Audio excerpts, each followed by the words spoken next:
အားလုံးပဲမင်္ဂလာပါဒီနေ့မှာတော့ကင်းမွန်ရခိုင်ချက်ငရုတ်တီဆက်ဆက်လေးချက်ပြမှာဖြစ်ပါတယ်အရင်ဆုံးကင်းမွန်တွေကိုအယူထုတ်ပြီးတော့ရေဆေးတန့်စင်ထားလိုက်ပါတယ်ပြီးရနဲ့ဦးတွေကိုခင်းညနေလေးထည့်ပြုတ်ပြီးတည်ထားလိုက်ပါတယ်ပြီးရနဲ့ပြင်ဆင်ထားတဲ့ချက်တွနီရဲ့ချက်တွတွေရောထောင်းပါမယ်ငရုတ်တီစိမ်းကိုလည်းထောင်းပါမယ်ရင်းကတော့ကင်းမွန်ပြုတ်တဲ့နေရာမှာတုံးပါမယ်ပြီးတော့ငရုတ်ပွားလေးကိုလည်းပြင်ဆင်ထားပါတယ်ပင်စိမ်းလေးကတော့အပွားနဲ့အုပ်ဖို့ဖြစ်ပါတယ်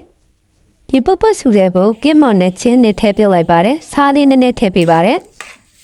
ကင်းမွန်တော့အကြိုက်မပြုတ်ရပါဘူးဒီနေထားလေးဆိုရပါပြီကင်းမွန်ရပြီဆိုတာနဲ့ရေစစ်ချပါတယ်ပြီးရနဲ့ရေစစ်ချလိုက်ပါတယ်ဒီစစ်ချပြီးဆိုတော့ချက်တွနီရဲ့ချက်တွန်တူရဲ့ကိုရောထောင်းမှဖြစ်ပါတယ်ချက်တွန်နဲ့ချက်တွန်တူတွေရပြီဆိုရင်တော့ငရုတ်တီကိုဆက်ထောင်းပါမယ်ငရုတ်တီနဲ့ညက်သွားပြီဆိုရင်တော့ခုနပြုတ်ထားတဲ့ခရမ်းညင်လေးကိုကတ်ကြီးလေးနဲ့ကြိုက်ထားလိုက်ပါမယ်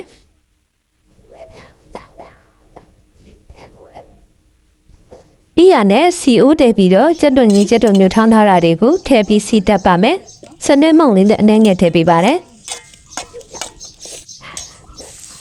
ချက်တွန်လေးတွေနွမ်းလာပြီဆိုရင်တော့မီရုပ်ဒီဇိုင်းထောင်းထားတာလေးတွေကိုဆက်ထည့်လိုက်ပါမယ်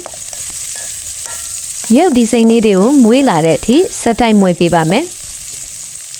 ရုပ်ဒီဇိုင်းလေးအနက်မွေးလာရင်တော့ခုနအတင်ပြင်ထားတဲ့ခရမ်းညင်လေးပြုတ်လေးတွေကိုထည့်လိုက်ပါမယ်နစ်မြများတုံးရင်တော့ဒီချက်ကိုပို့ထည့်လို့ရပါတယ်။ဤရနဲ့ခရုစီထည့်ပါမယ်။ပန်းကံပြားကြီးထည့်ပါမယ်။စတားမုံဆားဟင်းညမုံထည့်ပါမယ်။အကြောင်းနဲ့မုံလေးနည်းနည်းထည့်ပါမယ်။ဤရနဲ့ဆက်မွေပေးပါမယ်။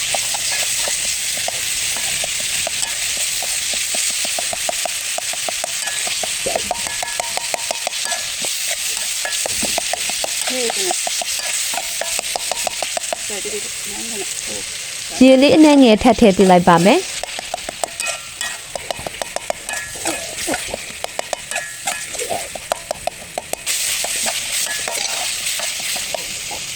ခန်းညင်ဒီအနစ်လေးကြည်သွားပြီဆိုရင်တော့ငရုတ်ပွားတွေကိုအရင်ဆုံးထည့်ချက်ပါမယ်ကဲမွန်ကပြုတ်ထားပြီးသားမို့လို့ခဏပဲကြာမှာမို့ငရုတ်ပွားတွေကိုအရင်ဆုံးနှက်အောင်ထည့်ချက်လိုက်ပါတယ်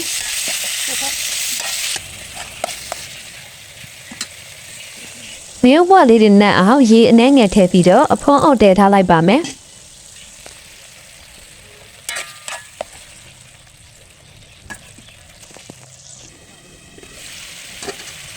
ဒါဆိုရင်တော့ငရုတ်ပွားလေးတွေရတဲ့အနေထားရပါပြီငရုတ်ပွားလေးတွေရပြီဆိုတော့ခုနတင်းပြုတ်ထားတဲ့ကင်းမွန်တွေကိုထည့်လိုက်ပါမယ်ပြီးရနဲ့ခဏမွေပြီးလိုက်ပါမယ်ချင်းချင်းဆက်ဆက်လေးစားခြင်းလို့တံမြာဒီလေးကိုလည်းညှစ်ထည့်လိုက်ပါအမြားလေးညှစ်ထည့်ပြီးသွားရင်တော့ပြင်စိမ်းလေးကိုအုပ်လိုက်ပါမယ်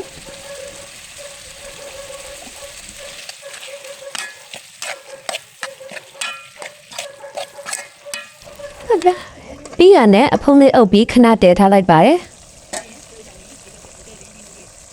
ဒါဆိုရင်တော့ကင်းမွန်ရခိုင်ချက်လေးရရှိပြီဖြစ်ပါတယ်နောက်ဗီဒီယိုတွေမှာလည်းဘာဟင်းနဲ့ချက်ပြမလဲဆိုတာကိုစောင့်ကြည့်ပေးကြပါအောင်ရှင်ဗီဒီယိုလေးကို like and follow လေးလုပ်ပြီးတော့အားပေးခဲ့ကြပါအောင်ရှင်အားလုံးကျေးဇူးတင်ပါတယ်ရှင်